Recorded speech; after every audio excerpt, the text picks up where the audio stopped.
La consigne est la suivante.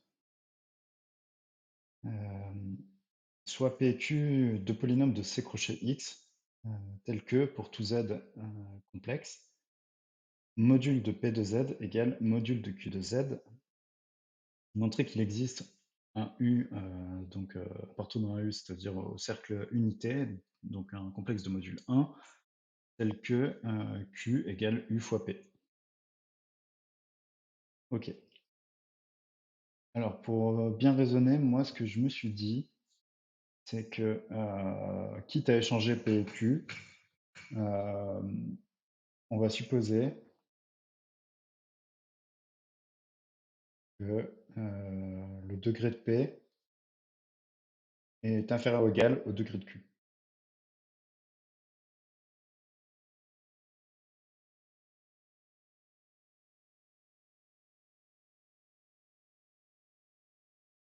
Quitte à les échanger, ça va rien changer.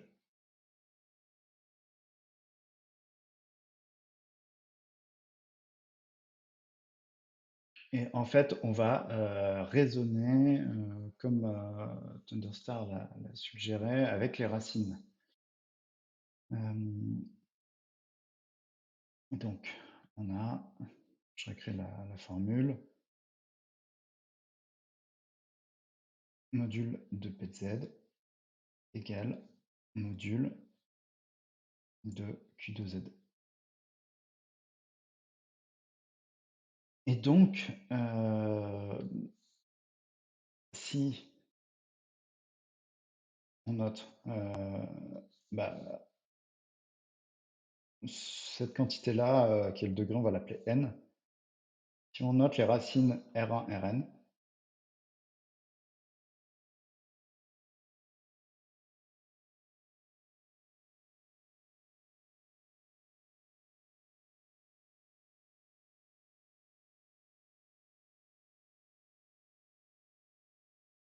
bah, ce qu'on va faire, c'est que on va les... Je me suis dit, pour bien gérer la multiplicité, il faut quand même les passer une par une dans le truc. Bah, on sait que P de R1, bah, c'est égal à 0. Et du coup, bah, si le module c'est 0, ça veut dire que Q de R1, ça vaut aussi 0. Donc,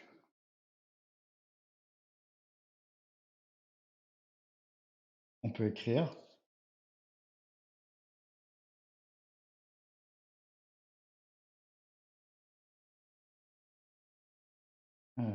P égale X moins R1 P1. Et Q, bah, R1 c'est aussi une racine de Q, donc c'est X moins R1, Q1.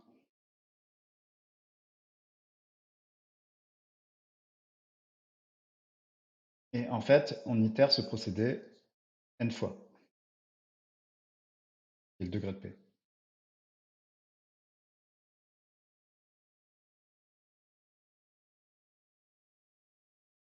Et n fois. Donc P de RI, enfin, on a un PI ensuite de RI qui vaut 0, qui est égal au nécessairement QI de RI par égalité des modules. Et donc, on peut écrire à nouveau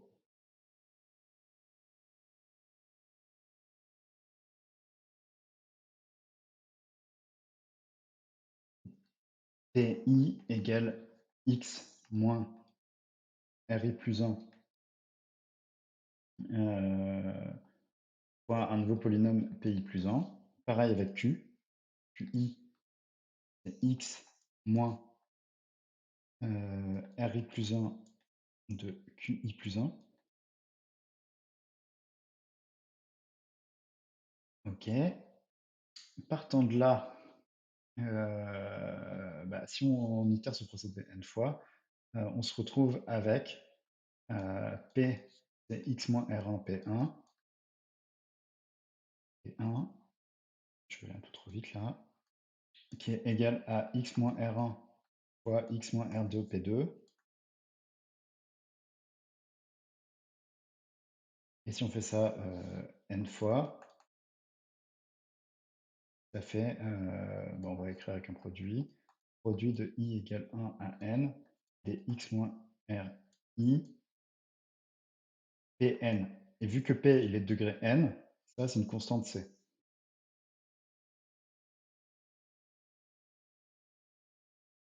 Salut, salut. Maintenant, du coup, bah, en fait, on va faire la même chose avec Q.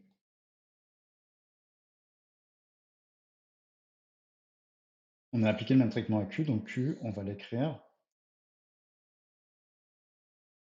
le produit de i égale 1 à n dx moins ri et à la fin fois Qn. Et donc si on simplifie de chaque côté par ce produit-là, on se retrouve avec la propriété suivante qui est que pour tout z complexe,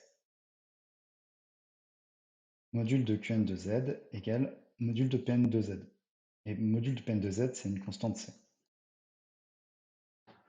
Donc bah là, ce qu'on va admettre, enfin, non, on va rien admettre. Maintenant, bah, à partir de ça, il faut montrer que Q, il est constant.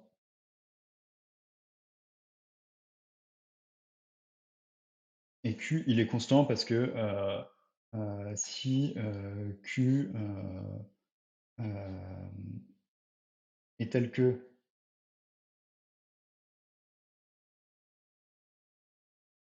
degré de Q supérieur ou égal à 1,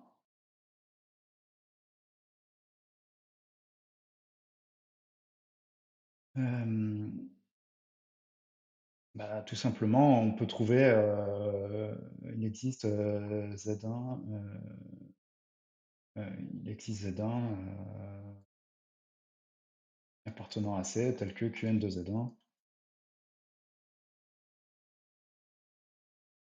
ce soit différent de module de C. Parce que en fait, un polynôme complexe, non constant, on peut lui faire prendre n'importe quelle valeur qu'on veut, c'est surjectif. Voilà, c'est ça le bon mot, c'est surjectif.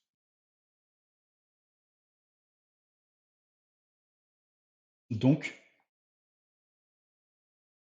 Q est constant. Qn est constant, pardon.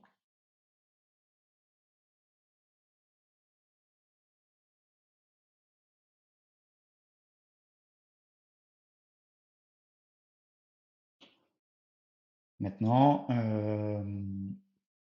Qn est constant.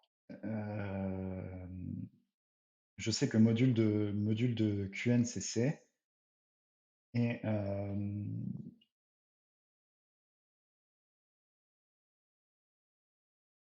moi, je veux juste montrer que le ratio entre... bah, je sais que du coup, Qn, c'est une constante qu'on appelle D. Et du coup, on a module de D égale module de C. Et tout simplement, module de D sur C, ça vaut 1. Et donc, si je pose U égale D sur C, qui est donc un truc de module 1, bah, je sais que...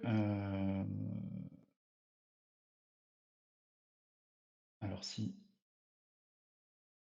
Qn c'est D et Pn c'est C. Donc Qn, c'est égal à D sur C, Pn. Et après, on multiplie de chaque côté par le produit de i égale 1 à n des x moins, je les avais notés comment? Des x moins ri, Qn, égale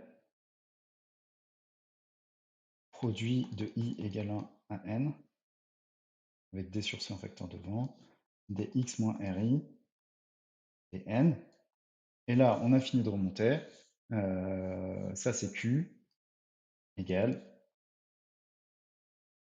D sur C, ce qui note U, et n. Si le note U, ouais, voilà. Q égale, pardon, c'est pas Pn, c'est P ici. Q égale UP.